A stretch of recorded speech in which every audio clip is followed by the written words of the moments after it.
Singareni JBR open mine ని పరిశీలించిన deputy CM Bhatti Vikramarka 2 గంటల పాటు మైన్ లోపల విస్తృతంగా సమీక్ష. సత్తుపల్లిలోని Jalagam Vengalarao JBR open mine ని డిప్యూటీ సీఎం బట్టి విక్రమార్క అధికారులతో కలిసి పరిశీలించారు. మొదట వ్యూ పాయింట్ నుంచి మైన్ పరిశీలించిన డిప్యూటీ సీఎం తదుపరి మైన్ లోపలికి వెళ్లారు.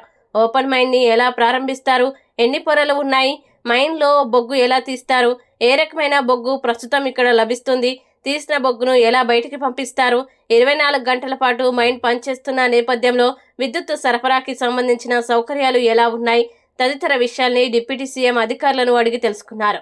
మొత్తం వాహనాలు ఎన్ని వినియోగిస్తున్నారు, శాశ్వత సిబ్బంది, కాంట్రాక్టు సిబ్బంది ఎంతమంది ఉన్నారు, వారి వేతనాల చెల్లింపు ఏ లెక్కలో చేస్తారు అనే విషయాల్ని డిప్యూటీ సీఎం అడిగి తెలుసుకున్నారు.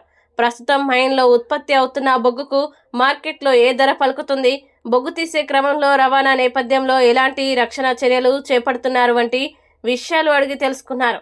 మైన్ నుంచి బయటకు వచ్చిన తర్వాత నేరుగా కోల్ డిస్పాచ్ సెంటర్కి వెళ్ళి అక్కడి నుంచి బొగ్గు ఎలా బయటికి వెళ్తుంది, ఏ ప్రాంతాలకు వెళ్తుంది తదితర వివరాల్ని డిప్యూటీ సీఎం అధికారులని అడిగి తెలుసుకున్నారు.